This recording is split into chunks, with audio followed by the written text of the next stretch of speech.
सही बात यह है कि झगड़ू महतो जो है वो बहुत बड़े शराबी हैं और पुरुषोत्तम प्रियदर्शी जो है बहुत चरित्रवान लोग हैं और नशा विरोधी लोग हैं। वो मेरे क्लाइंट हैं और आप सब लोग जानते हैं। चाइल्ड के साथ, बच्चे के साथ जो है वो मोलेस्टेशन करने का कोशिश करते थे, यानी मतलब अब मैं विशेष नहीं खोलूँगा। तो उनको पनाह देने का काम अगर किसी ने किया तो पुरुषोत्तम प्रियदर्शी जी ने किया। उसके बाद पुरुषोत्तम प्रियदर्शी जी ने जब पनाह दिया तो कि वो 2 महीने के कमाई में एक बाइक ले सकते थे।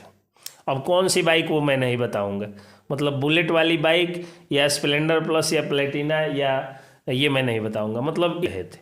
उसके बाद वो आए तो बयाप्ते एग्रीमेंट, एज एन एडवोकेट मैंने ही एग्रीमेंट बनाया कि इतना 1000 रुपये, यानी लगभग आप समझ लीजिए कि उतना उनको सैलरी मिलता था।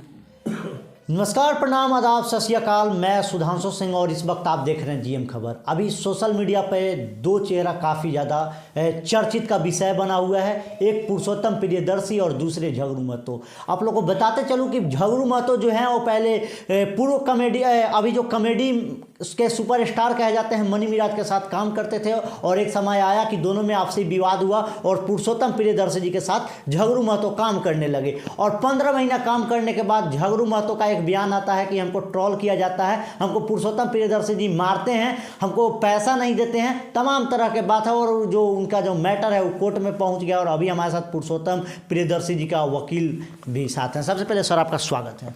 बहुत बहुत स्वागत और धन्यवाद आपका कि आप आज ऑफिस में आए हुए हैं मेरे। सर, दोनों का जो आपसी जो विवाद है उनको लेकर सर क्या कहना चाहेंगे? देखिए, इसमें झगड़ू महतो जी जो हैं पहले मनी मिराज की टीम से वो हटें या हटाया गया, दोनों में से जो भी हो। तो जब वो झगड़ू महतो मनी मिराज की टीम से, वो पुरुषोत्तम प्रियदर्शी जी ने उनको पनाह दिया और उनको वो स्टारडम दिया।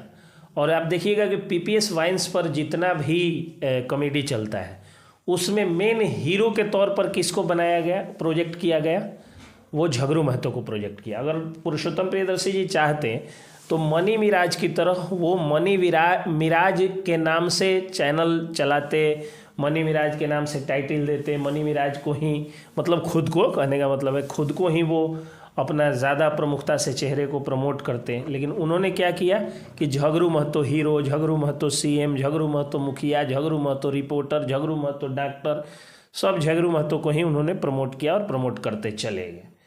अब झगड़ू महतो जो है ये अगर कृतज्ञता दिखाएंगे, उसके बाद झगड़ू महतो खुद ही बोल रहे थे कि इतने दिनों से मैं मनी मिराज के साथ काम किया, मनी मिराज करोड़ों रुपये कमाए, करोड़ों रुपये कमाए, लेकिन मनी मिराज मुझे वो सुख नहीं दिए जिसका मैं हकदार था। यानी घर नहीं है सही ढंग से, मोबाइल नहीं है, खाने को पैसा उतना नहीं है।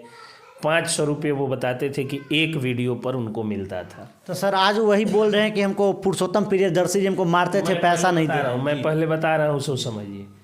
तो उनकी जो स्थिति थी वो देख करके तो लगता था कि गरीबी में वो जी रहे। इसी हिसाब से आप अंदाज़ा लगा लीजिए कि वो 2 महीने के वेतन में एक बाइक खरीद सकते थे। उतना वेतन, रहना, खाना, पहनना, कपड़ा लत्ता, 4 व्हीलर, ड्राइवर, ये सारी सुविधाएं उनको दी गई थी।